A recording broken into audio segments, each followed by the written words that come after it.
Chemical properties की बात हम कर चुके हैं बोरोन फैमिली की। अब हम बात करने वाले हैं diagonal relationship, one another most important topic. Diagonal relationship के बारे में थोड़ा सा बता चुकी थी। बोरोन जो होता है वो एनॉमलस होता है, जिसकी वजह से वो अपनी जो प्रॉपर्टीज है वो अपने ही ग्रुप के मेंबर के साथ में शेयर ना करके वो दूसरे ग्रुप के सिलिकॉन के साथ में प्रॉपर्टी शो करता है, उसे बोलते हैं डायगोनल रिलेशनशिप। यहाँ पर देखिए बेटा, ये 13 ग्रुप का है और ये 14 ग्रुप का है, और इसके बीच में हमें यहाँ जो दिख रहा है वो है diagonal relationship between boron and silicon. तो आज हम यही पढ़ने वाले हैं, इसी का रीजन पढ़ने वाले हैं। तो मैं डॉक्टर रंजना भट्ट आज आपको इस वीडियो में डायगोनल रिलेशनशिप के बारे में बात करने वाली हूँ, जो कि बहुत इंपॉर्टेंट है। तो बने रहिए, कॉपी कलम लेके बैठिए बेटा और नोट करिए। This is one another most important topic. चले देखो बेटा, क्या होता है। बोरोन जो है बहुत छोटा है, स्ट्रक्चर नेटवर्क है, उसका नेटवर्क स्ट्रक्चर है, 3D स्ट्रक्चर है और मेंबर से अलग है। तो क्या करता है वो अपने ही मेंबर के, अपने ही ग्रुप के मेंबर के साथ में प्रॉपर्टीज शो न करके क्या करता है वो चारों जो और दूसरे मेंबर्स होते हैं एल्यूमिनियम के साथ में, ये Al है, बैगन आलू Al, ठीक है। तो एल्यूमिनियम के साथ में प्रॉपर्टी इतनी नहीं शो करता जितनी की अब बगल वाले दूसरे ग्रुप के सिलिकॉन के साथ में शो करता है। और इसका कॉज क्या होता है? इसका कॉज होता है चार्ज अपॉन मास रेशियो, है ना बेटा। चार्ज अपॉन मास रेशियो इसकी वजह से क्या करता है, ये अपनी सिमिलरिटी इतना सिमिलर होता है इसके साथ में कि प्रॉपर्टी उतनी ज्यादा प्रॉपर्टीज, बहुत प्रॉपर्टीज वो क्या करता है इसके साथ में शो करता है। तो कौन कौन सी प्रॉपर्टीज है? बोरोन क्या था? टिपिकल नॉन मेटल, मतलब ये मेटालॉइड के अंदर आता है, टिपिकल नॉन मेटल के अंदर आता है। तो ये बोरोन नॉन मेटल है। देखिए बोरोन नॉन मेटल है तो सिलिकॉन भी नॉन मेटल है। बोरोन कोवेलेंट कंपाउंड बनाता है और सिलिकॉन भी कोवेलेंट कंपाउंड बनाता है। आपने बोरोन के हाइड्राइड्स के बारे में पढ़ चुके हो, कोवेलेंट होते हैं, है ना बेटा। सिलिकॉन भी कोवेलेंट कंपाउंड बनाता है। और अब भैया अगर ये नॉन मेटल है बोरोन, तो भैया गुड कंडक्टर ऑफ इलेक्ट्रिसिटी कैसे हो सकता है ना। तो क्या है, बोरोन के जो ऑक्साइड्स हैं वो कैसे हो सकते हैं, कैसे होंगे नेचर में, खुद सोचिए। अगर ये नॉन मेटल है तो कैसा होगा बेटा? Oxides and hydroxides are acidic in nature, है ना। वो वाटर के साथ में रिएक्शन करने के बाद में अपना मेन ग्रुप का एसिड बनाएंगे, जो प्रॉपर्टी बोरोन के ऑक्साइड्स और हाइड्रोक्साइड शो करेंगे।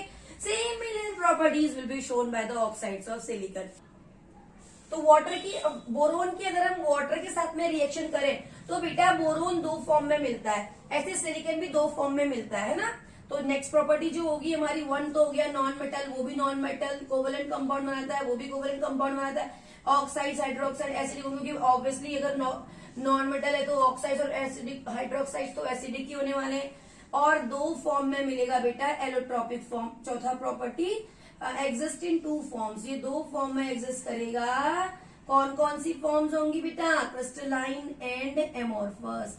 सिमिलरली क्रिस्टलाइन एमोर्फस ये भी करता है, क्रिस्टलाइन फॉर्म रिएक्शन नहीं करती है, आपको मालूम है। अब बोरोन की चाहे क्रिस्टलाइन फॉर्म हो चाहे एमोर्फस फॉर्म हो, उसकी आप वाटर से रिएक्शन कराओगे रूम टेम्परेचर पर, तो इसने बिल्कुल जिद्दी हो जाना है, बिल्कुल रिएक्शन नहीं करनी है ना भैया ना। कितना ही बना लो, कितना ही हाथ पैर जोड़ो, भाई बोरोन कर लेना, नो। हाई टेम्परेचर पे जाकर अगर पानी से कराओगे तब भी रिएक्शन नहीं करेगा। सेम सिमिलर चीज यहाँ पे भी होने वाली है। पानी के साथ में ये हाई टेम्परेचर पे भी रिएक्शन नहीं करने वाला है, पानी के साथ में नहीं करेगा बेटा। अगर हम प्रिपरेशन ऑफ बोरोन और सिलिकॉन की बात करें तो मान के चलो मैंने प्रिपरेशन करनी है बोरोन की, और मैं कर रही हूँ, मैं बना रही हूँ किससे? बोरोन ट्राईऑक्साइड, इसकी ऑक्साइड से। अगर मैं इसकी 2 तरीके से कर सकते हैं बेटा इसकी रिएक्शन। एक तो मैग्नीशियम मेटल के साथ में अगर हम रिएक्शन करेंगे तो हमें बोरोन मिलेगा, आगे बोरोन मिलेगा। एल्यूमिनियम से भी करेंगे तो भी बोरोन मिलेगा।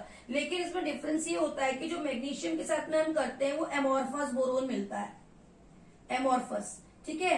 और जिसमें कोई स्ट्रक्चर नहीं होता, अनसन स्ट्रक्चर होता है, उनके मॉलिक्यूल्स जो होते हैं वो आपस में मिलते नहीं, मतलब कि किसी भी स्ट्रक्चर में कहीं पे भी जाके अरेंज हो जाते हैं।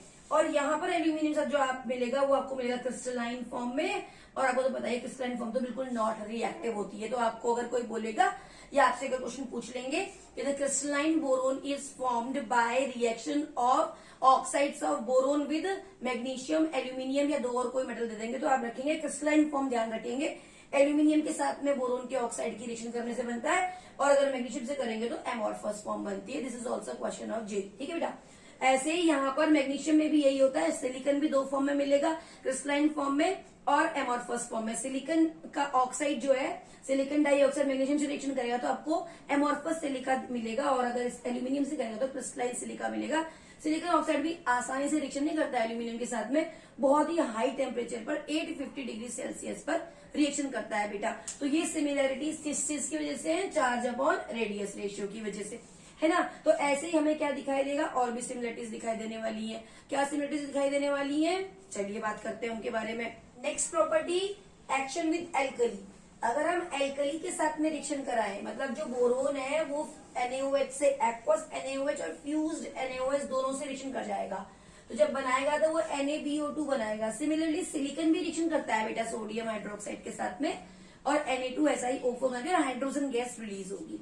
ठीक है, ऐसे ही बोरोन जो होता है वो वाटर के साथ में और नॉन ऑक्सीडाइजिंग एसिड्स के साथ में रिएक्शन नहीं करता। मतलब कौन सा? जैसे HCl के साथ में ये रिएक्शन नहीं करेगा बिल्कुल भी। ऐसे सिमिलरली सिलिकॉन भी नॉन ऑक्सीडाइजिंग के साथ में HCl के साथ में रिएक्शन नहीं करेगा, चाहे वो कॉन्सन्ट्रेटेड ही क्यों ना हो, है ना। और ये जो बोरोन होता है वो बोरेट्स की फॉर्म में मिलता है बेटा, और ये जो होता है मिलता है सिलिकेट्स की फॉर्म में। सिलिकेट्स भी आप नेक्स्ट ग्रुप जब पढ़ोगे ना, तब आप पढ़ोगे तब सिलिकेट्स आपको मिलेंगे वहां पर। अगर मैं ionisation enthalpy, electronegativity, density, electronegativity, enthalpy और बॉइलिंग पॉइंट की बात करूं, किसके? बोरोन के। और किसकी बात करूं? सिलिकॉन के boiling point, ionisation enthalpy, density और उसकी बात करूं इलेक्ट्रोनेगेटिविटी की, तो बेटा मुझे क्या होता है, इनमें बहुत सारी सिमिलरिटीज दिखाई देती है ना। और ऐसे ही मेल्टिंग पॉइंट पे जब भी हम बात करते हैं किसी भी कंपाउंड के, तो हम किसके ऊपर जाते हैं? स्ट्रक्चर के ऊपर। तो स्ट्रक्चर तो आपको पता ही है कि नेटवर्क स्ट्रक्चर है, 3D खतरनाक स्ट्रक्चर है, तो क्या उसकी वजह से इसका मेल्टिंग पॉइंट बहुत ज्यादा हो जाता है, मतलब 2000 से ऊपर हो जाता है। तो ये भी ऐसी ही कुछ प्रॉपर्टी शो करता है, और इसका मेल्टिंग पॉइंट बोरोन के मेल्टिंग पॉइंट के अराउंड तो नहीं होता, लेकिन 1400 डिग्री सेल्सियस के अराउंड इसका हो जाता है।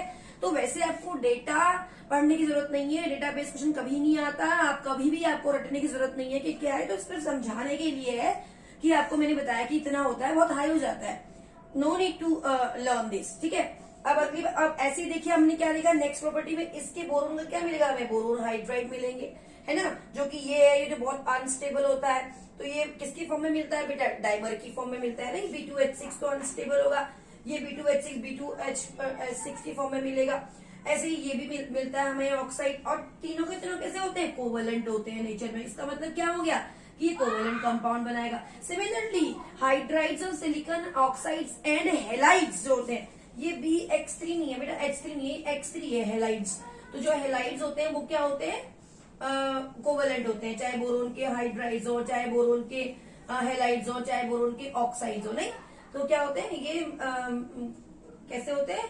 कोवेलेंट होते हैं नेचर में, तो कोवेलेंट कंपाउंड बनाएंगे। सिमिलरली रूम टेम्परेचर पर बोरोन इनर्ट होता है, चाहे आप एमॉर्फस क्रिस्टलाइन कैसा भी बोरोन ले आओ, वो रिएक्शन नहीं करेगा, वो केवल तभी करेगा केवल एमॉर्फस के साथ में, वो भी हाई टेम्परेचर पर। सिमिलरली जो सिलिकॉन होता है वो भी इनर्ट होता है रूम टेम्परेचर पर, वो भी अगर रिएक्शन करेगा तो हाई टेम्परेचर पर ही करेगा। नेक्स्ट प्रॉपर्टी में देखिए हमने क्या लिखा, रिएक्शन विद, अगर हम बोरोन की रिएक्शन एयर से कराए, करना नहीं है ना रूम टेम्परेचर पर, लेकिन अगर मैंने हीट कर दिया, टेम्परेचर बढ़ा दिया, तो बोरोन ऑक्साइड बनाएगा। ऐसे ही अगर मैंने सिलिकॉन की रिएक्शन करा दी हाई टेम्परेचर पर, सिलिकॉन डाइऑक्साइड बनाएगा, है ना। ऐसे ही बोरोन की रिएक्शन नाइट्रोजन से कराएंगे तो वो बोरोन नाइट्राइड, लेकिन कब? हाई टेम्परेचर पर। सिमिलरली सिलिकॉन की रिएक्शन में नाइट्रोजन से कराई तो वो Si3N4 बनाएगा, है ना, सिलिकॉन का नाइट्राइड। अब हमने क्या किया, बोरोन की रिएक्शन मैंने फिर कार्बन से कराई, सिलिकॉन भी कार्बन से रिएक्शन करता है, लेकिन अगर सिलिकॉन का नाइट्राइड को मैं स्टीम में पास ओवर कर दूं, मतलब हाई टेम्परेचर पर, वाटर वेपर्स के ऊपर, high temperature more than 100 degree Celsius steam के ऊपर। एक्चुअली स्टीम कैसे होता है, हम ऐसे मोर देन 100 डिग्री सेल्सियस नहीं बोल सकते। क्या होता है, बड़ी बड़ी इंडस्ट्रीज होती हैं जहां पर इस तरह के एक्सपेरिमेंट्स होते हैं बच्चों, वहां पर ना कंप्यूटर से सारा का सारा सिस्टम वहां पर बनाया जाता है, डिजिटल सिस्टम होता है, कंप्यूटर से मॉनिटर किया जाता है, और वहां पर क्या होता है, स्टीम को एक पर्टिकुलर टेम्परेचर पर एडजस्ट किया जाता है। मतलब हम ये नहीं बोल सकते कि 100 डिग्री सेल्सियस, नॉर्मली बोलते हैं हम स्टीम बन गई, तो वहां पर क्या होता है 12, कभी कभी तो रिएक्शंस के ऊपर लिखा होता है स्टीम या फिर लिखा होता है वाटर और उसके ऊपर लिखा होता है 1200 से 1400, 1240 से 1400। पता क्या होता है इसके बीच में हम टेम्परेचर वहां पर फिक्स कर देते हैं। वो एक बार फिक्स कर देते हैं, पूरी रिएक्शन और ड्यूरिंग द रिएक्शन वो टेम्परेचर फिक्स रहता है। तो डिजिटली वहां पर सिस्टम को हमें पूरा मॉनिटर करना होता है, कंट्रोल करना होता है। तो वहां पर ऐसा बना होता है, वो एक रेंज होती है टेम्परेचर की, है ना। सिंपली इसलिए हमने स्टीम लिखा हुआ है। तो स्टीम से अगर रिएक्शन करेंगे तो बनेगा अपना मेन एसिड सिलिसिक एसिड बनाएगा H4SiO4। ठीक है बेटा। सिमिलरली यहाँ पर मैंने नाइट्रोजन की देखो पहले यहाँ सिंपल नाइट्रोजन से रिएक्शन करा रखी है, नाइट्रल बन गया। फिर मैंने यहाँ पर मॉइस्ट, मुझे यहाँ पर ना जरूरत नहीं है टेम्परेचर मतलब स्टीम की बहुत ज्यादा, मॉइस्ट नाइट्रोजन से अगर मैं रिएक्शन कराऊंगा थोड़ा सा टेम्परेचर हाई करके, तो मुझे क्या मिलने वाला है ऑर्थोबोरिक एसिड, यानी कि इसका बोरिक एसिड मिल गया। ये भी हमारे कोर्स में है, इसका मेन पेरेंट एसिड मिल गया। और इसने क्या किया एमोनिया रिलीज करी, है ना। सिमिलरली सिलिकॉन भी क्या करेगा बाद में एमोनिया को रिलीज करेगा अपना मेन एसिड बनाकर। और कार्बन से अगर आप रिएक्शन कराओगे तो ये अपना कार्बाइड बनेगा। सिमिलरली सिलिकॉन भी कार्बन से रिएक्शन कराएगा तो वो अपना कार्बाइड बनाएगा। और कार्बन से ये केवल बोरोन ही रिएक्शन नहीं करता है, इसका ऑक्साइड भी रिएक्शन करता है। बट ये है कि कार्बन से बनाएगा तो मेन कार्बाइड ही, लेकिन साथ में क्या करेगा कार्बन मोनोऑक्साइड रिलीज करेगा। Same reaction will give silicon when it reacts with carbon, और कार्बन है ना अपना कार्बाइड बनेगा सिलिकॉन का, कार्बन मोनोऑक्साइड गैस रिलीज होगी। तो ये सब क्या है 13 to 14 बेटा डायगोनल रिलेशनशिप की वजह से इनकी प्रॉपर्टीज सिमिलर होती है। तो आपसे दो टाइप के सवाल पूछते हैं। एक तो पूछते हैं कि डायगोनल रिलेशनशिप का कारण क्या है, चार्ज अपॉन मास रेशियो। फिर आपसे पूछते हैं कि इनमें क्या क्या सिमिलरिटीज है। तो रिएक्शन आपको लर्न करना बहुत जरूरी है, ऊपर से इनऑर्गेनिक केमिस्ट्री में बैलेंस रिएक्शन लर्न करना बहुत जरूरी होता है। दूसरी बात आपसे सवाल पूछ सकते हैं कि जो बोरोन है, बोरोन की मतलब कि जो प्रॉपर्टी वो अपने ग्रुप के दूसरे मेंबर के साथ में शो नहीं करता, वो प्रॉपर्टी लिखो। तो बेटा हमें अगर हमसे पूछते हैं कि डायगोनल रिलेशनशिप क्या है, क्यों है, तो हम ये देंगे, है ना। और जब हमसे पूछेंगे कि अपने ग्रुप के दूसरे मेंबर से कौन डिफरेंट प्रॉपर्टी शो करता है, तो सिर्फ आप बोरोन की प्रॉपर्टीज को लिख दोगे वहां पर। तो दो टाइप के सवाल आपके बन सकते हैं, डिफरेंट नहीं वहां पे क्वेश्चन मिलेंगे। आप इसके ऑब्जेक्टिव क्वेश्चन सॉल्व करोगे तो आपको वहां पर दिखाई देगा कि किस किस टाइप के क्वेश्चन आपको डायगोनल रिलेशनशिप से मिले हुए हैं। आप उन क्वेश्चन को करिए। तो इस पूरी वीडियो में हमने क्या कवर अप किया, diagonal relationship of boron with silicon. और इन सारी वीडियोस का एक कंक्लूजन भी हम करेंगे, पूरी की पूरी boron family in one shot. तो मैं और एक और वीडियो में बनाऊंगी जिसके अंदर हम वहां देखेंगे कि प्रॉब्लम्स हमसे कैसे पूछी हुई है, यहाँ पर हम कैसे जल्दी जल्दी सॉल्व करेंगे। बट उसके लिए इन चीजों को करना बहुत जरूरी है। और बेटा एक और बात, ट्रिक भी चलती है इनऑर्गेनिक केमिस्ट्री में, बहुत ट्रिक्स चलती हैं। आप तुम बोलोगे मैडम आपने तो बोल दिया इतनी सारी रिएक्शंस याद करो, हम कैसे करेंगे। तो रिएक्शन याद करने की जरूरत नहीं है, लेकिन बेटा कंसेप्चुअली पढ़ना बहुत जरूरी होता है। ट्रिक्स भी तभी काम करती हैं जब हमारे कंसेप्ट स्ट्रांग होते हैं। तो हम जब चैप्टर पूरा एक के बाद एक पढ़ेंगे तो लास्ट में हम क्या पढ़ेंगे, ट्रिक्स पढ़ेंगे, क्वेश्चन कैसे आते हैं वैसे पढ़ेंगे, और पूरे चैप्टर को पूरी ग्रुप को समराइज करेंगे। ठीक है। तो इस वीडियो में इतना ही, नेक्स्ट वीडियो में मिलते हैं नेक्स्ट टॉपिक के साथ।